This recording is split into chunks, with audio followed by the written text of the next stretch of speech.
Has anyone ever told you the brutal truth about life after 80? Crossing into your 80s brings a quiet shift that few people talk about.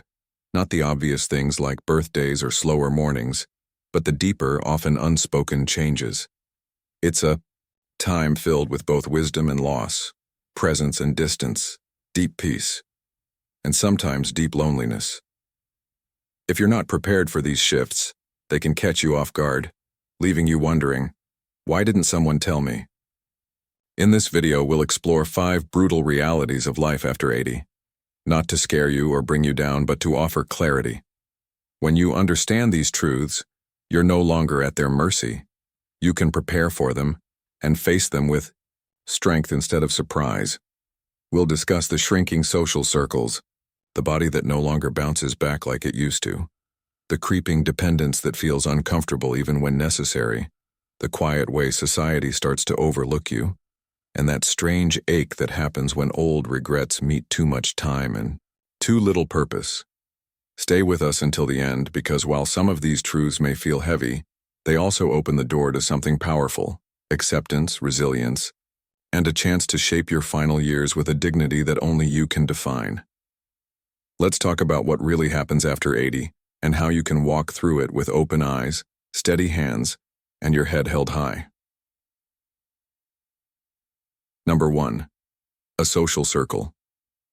That quietly disappears. One of the first realities after 80 isn't physical, it's relational. The people who once filled your world begin to fade, often without warning. Friends pass away, neighbors move, siblings grow quiet. Even longtime companions who once called every week now call less and less. It's not personal, it's just time. But it leaves a space that can feel hollow. No matter how strong or independent you are, one day you'll wake up and realize the phone doesn't ring like it used to.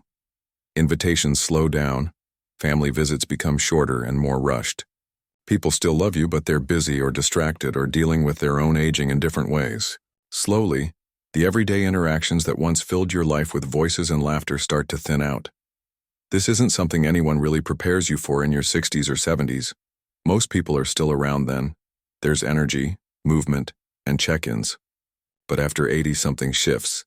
You begin to outlive people. You begin to outpace conversations. And that shift is so quiet, you might not even notice it at first. I knew a man named Walter, 84, who went to the same coffee shop every morning for years. The staff knew his order. His friends met him there without texting first. It was a rhythm. But over time, those friends stopped coming. Some passed away, some moved. Others stopped driving. One day, Walter told me, "It's strange to walk into a place where everyone used to know your name and now you're just the man in the corner booth." The pain of that loneliness isn't always loud. It doesn't always come with tears or visible grief. Sometimes it's just a long silence after dinner or a walk that feels a little too quiet. It's realizing the list of people who really know you is getting shorter, and you can't stop it. But knowing this reality means you can do something about it. You can open new doors, even when others have closed. You can stay connected on your terms, whether through a church group, a weekly lunch, a phone call you initiate, or even a letter. Because after 80, connection doesn't come to you the way it once did. You have to go get it. And that takes courage. But you've made it this far. You already have that courage in you. Number 2. A body that stops bouncing back. By the time you reach 80, your body doesn't whisper anymore. It speaks clearly. The little aches that used to come and go now linger. The fatigue that once passed after a nap might stretch into the next day. What surprises many people is this: after 80, even small health problems can change your life overnight. You might wake up feeling fine, go about your day, and by evening something feels off. A little dizziness, a sore leg, a cough that sticks around longer than usual. Suddenly you find yourself in a waiting room hearing words like monitoring, imaging, or possible admission. What used to be brushed off with rest now demands attention, and often, there's no going back to how things were before. What makes this stage so difficult isn't just the physical pain, it's the unpredictability. You can do everything right: eat well, move gently, get enough sleep, and still feel like your body is one step ahead of you, making decisions without your permission? The bounce back isn't what it used to be. You didn't sign up for a simple misstep on the stairs to turn into weeks of recovery. A stomach bug can leave you drained for days, and even when you do recover, things don't always go back to how they were. Your balance might feel shaky, your breathing might require more effort. The bounce back just isn't the same anymore. I once met a woman named Gloria, 81, who was sharp, active, and proud of her independence. She loved tending her backyard, garden, walking around the neighborhood, and staying involved in her book club.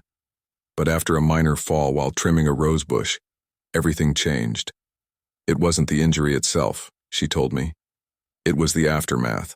Weeks of rest turned into months of reduced strength, and my confidence slipped. Gloria said, "I thought I was just taking a break, but my body treated it like a full stop." That's the part no one tells you about turning 80. Rest isn't always restorative like it used to be. Sometimes it leads to decline, and even when you're careful, your body might decide to slow down anyway. You realize you're not bouncing back, you're moving forward by adapting. But here's the strength. In knowing this, you start respecting your energy more. You learn to pace yourself, not out of fear, but out of respect for everything your body has carried you through. Health becomes less of a guarantee and more of a daily, sacred practice. When you do that, even if the bounce is gone, your footing gets steadier. You walk slower but with greater awareness, you rest longer but more intentionally, and you begin to see that even a slower body can still hold a strong spirit. If you're still watching and finding this helpful, please comment number 2 below to let me know you're here. And if you haven't subscribed yet, I recommend you do so and turn on notifications so you don't miss future videos. Your support helps us keep creating valuable content to inform and inspire you. Now let's move forward to number 3. Number 3, a growing need for help. No matter how independent you've been, one of the toughest realities after 80 is that you start needing help with things you once did effortlessly. It doesn't happen all at once. It creeps in quietly and subtly, until one day you notice you're avoiding high cabinets, gripping the railing a bit tighter, or hesitating to drive on a rainy day. Part of you still feels capable, but another part knows some tasks just aren't as easy anymore. What makes this so difficult isn't just the physical change, it's the emotional one. For those who have spent decades caring for others, becoming the one who needs help can feel deeply uncomfortable. You might feel like a burden or start hiding what you're struggling with, skipping errands, not telling your kids about a fall, or trying to fix things yourself even when your body protests. The desire to stay independent doesn't fade, it often grows stronger. But the truth is, independence after 80 doesn't look the same as it did at 60. It's not about doing everything alone anymore. It's about knowing when to ask for help. I once knew a man named Eugene, 85 years old, who took pride in doing everything on his own. He had lived through war, raised 4 children, and built his own shed using just some spare wood and sheer determination. But one winter he slipped on his icy driveway. No broken bones, just a bruised ego. He didn't tell anyone, but his daughter noticed something was different. She started visiting once a week, bringing groceries and staying for coffee. At first, Eugene resisted, saying, "I'm fine."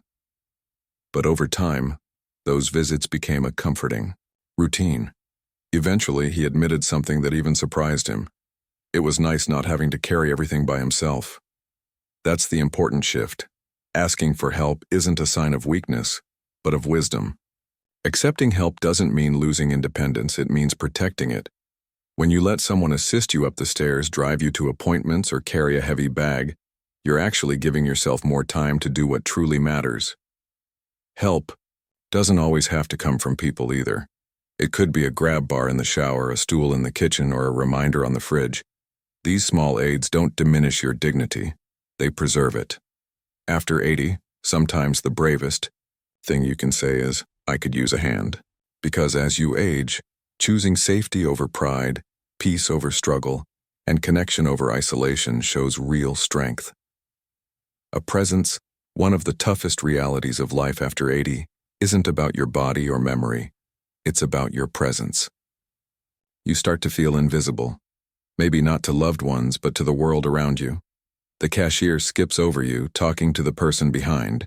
The doctor speaks to your adult child instead of you. At restaurants, servers assume you can't hear or think clearly. It begins subtly, then happens more often. And even if you try to ignore it, the feeling settles deep inside, because no matter your age, you want to be seen. After living a full life, working, raising a family, weathering storms, it's jarring to be dismissed just because your skin has aged or your hair has grayed. Often this invisibility isn't intentional. It's a fast-paced world that forgets slow steps carry stories, a youth-obsessed society that overlooks the strength it took to get here. And if you don't speak up, you risk shrinking. Not because you've lost your voice, but because others stop listening. I remember a woman named Irene, 86, who volunteered at a museum. One day, a visitor asked a question she could answer easily. She had lived through that era. But the question bypassed her completely. When I asked how that made her feel, she smiled and said, "I'm used to it." But there was sadness beneath that smile.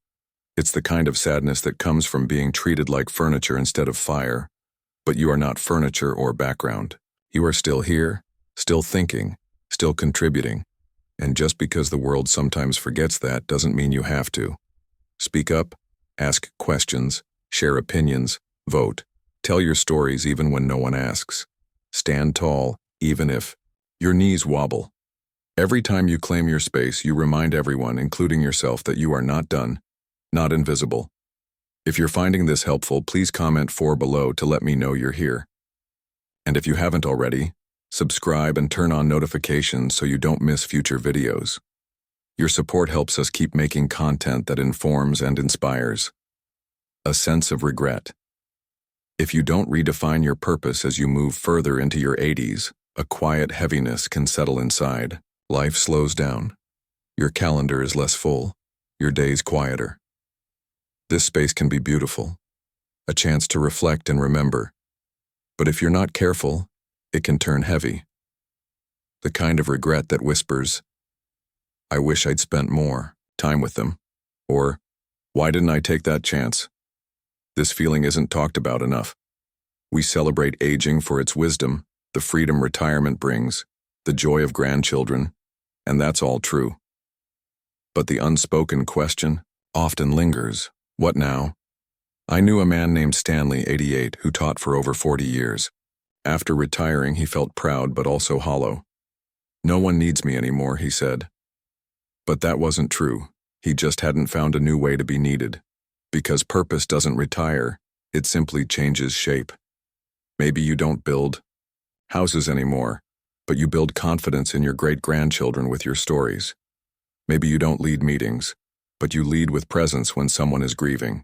Maybe you don't solve big problems, but you solve loneliness with a smile to a neighbor. The danger isn't in mistakes made.